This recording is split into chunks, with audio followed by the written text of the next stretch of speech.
Szevasztok! Ez itt a Portréfotósok YouTube csatornája, én Őzse Attila vagyok, és a mai videóban arról fogunk beszélni, hogy hol szoktunk fotózni. Ez elég sokszor felszokott igazából merülni, szóval mindenképp úgy gondoltam, hogy megér egy videót. Sok ilyen kérést kapunk, hogy de hát akkor most mi stúdióba fogunk menni, szabadtérre fogunk menni. Ez ugye általában mindig a leges-legelső kérdések egyike, amikor megkerestek minket, vagy érdeklődtök nálunk, szóval ezt akkor picikét tegyük rendbe. Nos, azzal szeretném kezdeni, mindenhol fotózunk, szabadtéren, beltéren, igazából úgy tudom ezt a legjobban meghatározni, hogy amire nektek szükségetek van. Tehát, ha te mondjuk egy üzleti fotózásra jössz hozzánk, az nagy valószínűséggel stúdiós fotózás lesz, kivéve, hogyha egy építész vagy, és szeretnéd megmutatni az gyönyörű szép munkádat a város valamelyik pontján, akkor nyilván egy szabadtéri épület melletti fotózást fogunk csinálni, ezt most csak a példa kedvéért szerettem volna szemléltetni.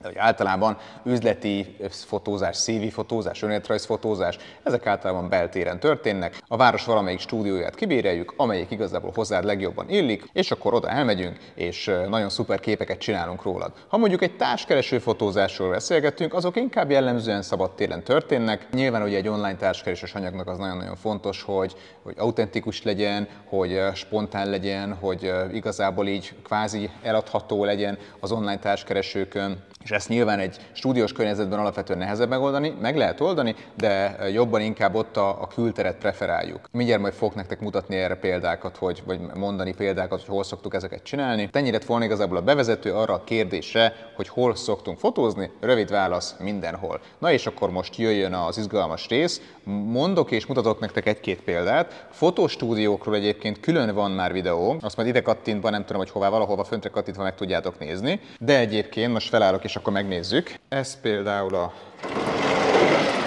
Studio Madisonnak a gyönyörű szép fények vannak jelenleg. Szuper kis fotostúdiója.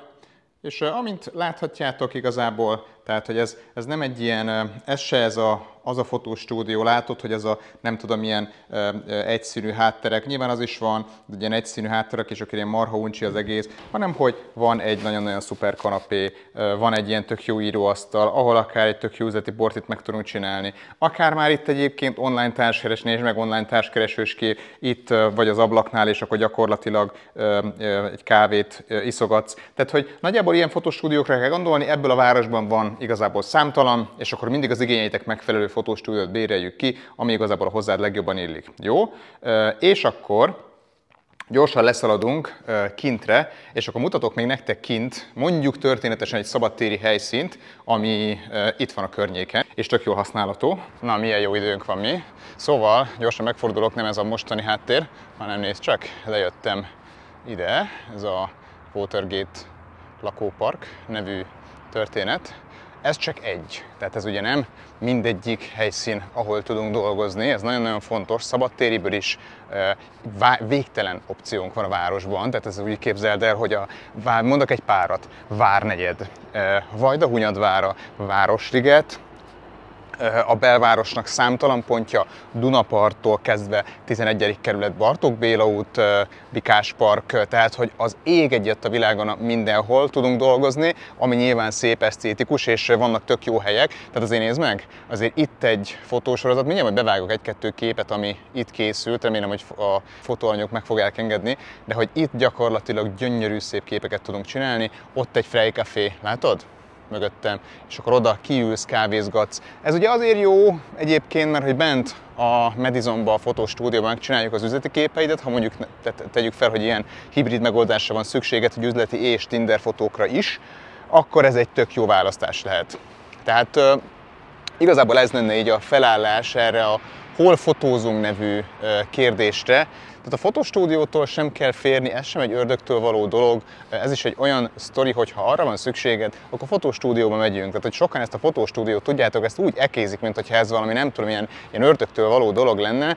Egyáltalán nem. Tehát mondjuk ha egy CV fotózást szeretnél, akkor nyilvánvalóan fotostúdióba megyünk. De mondjuk mondok egy példát, társkereső fotókra van szükséged, és mondjuk nem tudom, te éppen küzdősportolsz, és mondjuk húzott fel a boxkesztyűt, akkor azt nyilvánvalóan nem szabadtéren fogjuk megcsinálni, mert nem ott életszerű, érted? Vagy mondjuk téged érdekelnek, nem tudom, a társasjátékok, azt sem szabadtéren fogjuk csinálni, mert az se életszerű ott. Jó?